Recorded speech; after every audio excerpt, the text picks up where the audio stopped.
नमस्ते बच्चों। कल हमने गुरु नानक जी के जीवन के बारे में पढ़ा था, जहाँ पे हमने यहाँ तक पढ़ लिया था कि उनकी शादी हो जाती है और उनके बच्चे होते हैं और उसके बाद फिर उनका मोह उन्हें बांध नहीं पाता और वो अपने घर से वैराग्य ले लेते हैं। उसके आगे वैराग्य लेने के बाद नानक ने 3 वर्ष एकांत में भजन और ध्यान में बिताए। इन 3 वर्षों के चिंतन से उनका सहज ज्ञान और भी पुष्ट हो गया। उन्हें आत्मा परमात्मा का, लोक परलोक का, सत्य असत्य का, पाप पुण्य का ज्ञान स्पष्ट हो गया। उस ज्ञान को उन्होंने अपने तक नहीं रखा, अपनी सीधी सादी लोकवाणी में लोगों को भी बांटा। वे तो ज्ञान का प्रकाश फैलाने ही संसार में आए थे। अर्थात गुरु नानक देव जी जो थे, उन्होंने 3 वर्ष तक एकांत में बैठ के जो ज्ञान प्राप्त किया था वो दूसरों में भी बांटते थे। अर्थात वो दूसरों को ज्ञान देने के लिए ही संसार में आए हुए थे। नानक सच्चे संत थे, ईश्वर पर उनका अगाध विश्वास था। अब वे सबके थे, सब उनके, वे सर्वदा भला चाहते थे। अर्थात वे सर्वदा भला का मतलब क्या है? वे सर्वदा भला, इसका मीनिंग ये है कि वो सबका भला चाहते थे। अर्थात वो ये सोचते थे कि मेरे अंदर जो ज्ञान है वो सब तक पहुंचना चाहिए ताकि सबका भला हो। आगे, उनकी दृष्टि में न कोई हिंदू था, न मुसलमान, न धनी, न निर्धन। वे जात पात के घोर विरोधी थे। अर्थात वे जात पात में भेदभाव नहीं रखते थे।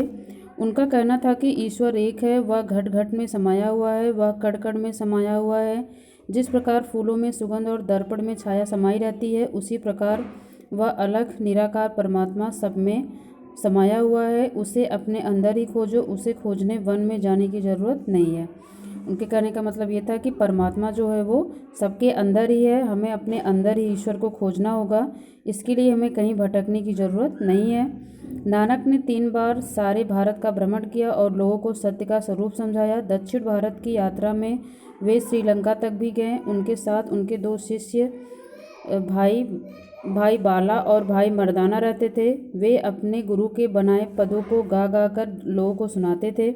उत्तर पश्चिम की यात्रा में बलूचिस्तान होते हुए वे बगदाद और मक्का तक जा पहुँचे। अर्थात उनके जो 2 शिष्य थे, मर्दाना और बाला, वे उनके साथ रहते थे और उनके गाए हुए पदों को वो गा गा के उनके ज्ञान को फैलाते थे। नानक के उपदेशों से प्रभावित होकर लाखों लोग उनके शिष्य हो गए। कालांतर में ये सिख कहलाए।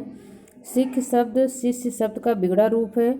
जो लोग मूर्ति पूजा और धर्म के नाम पर किए जाने वाले व्यर्थ के आडंबरों में फंस गए थे, उन्हें सच्चे मार्ग के दर्शन हुए।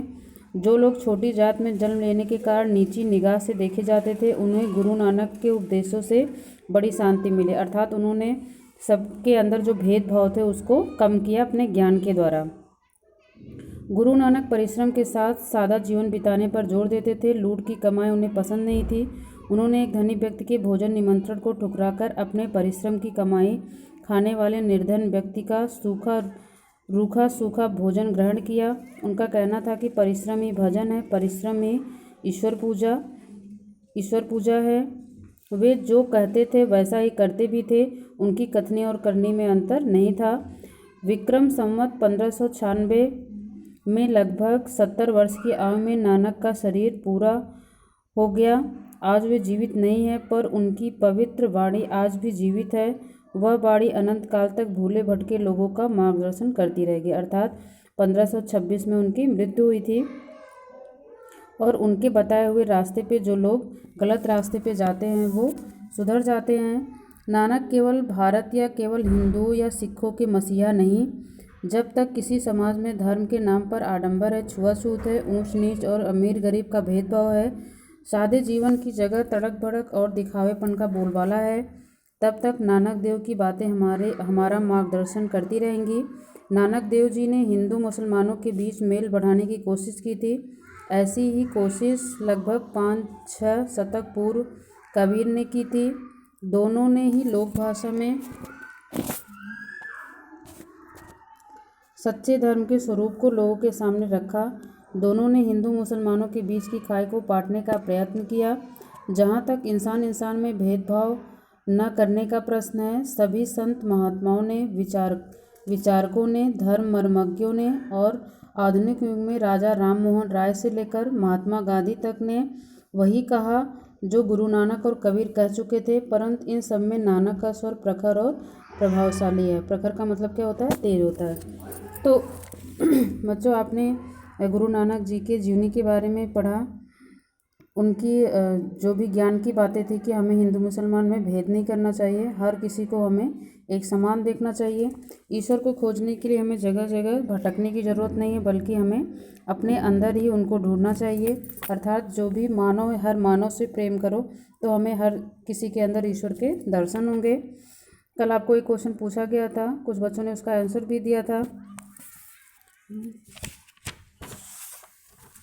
इसके बाद आज आपको बुक एक्सरसाइज दी जाएगी, जिसको आपको अपनी कॉपी में करना है। डिफ़िकल्ट वर्ड मीनिंग भी दिया गया है, इसको आप कर लेंगे।